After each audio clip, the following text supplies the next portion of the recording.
دلوقتي يا اصدقائنا وصلنا لعين كيلوباترا، المياه العذبه الفواره اللي بيطلعوا فيها ويقعدوا فيها.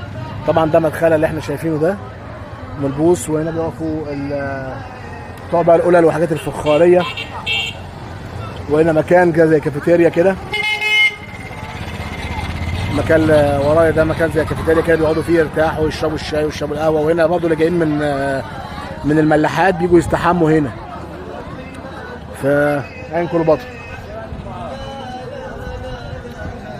تابعوا معانا.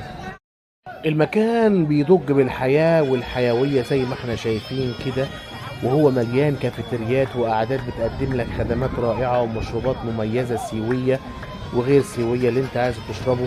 كمان في اماكن للسيشن والتصوير والسيلفي ومراجيح، وكمان الخضرة والجمال والنخيل بيلتفوا حوالين المكان. بصراحة كان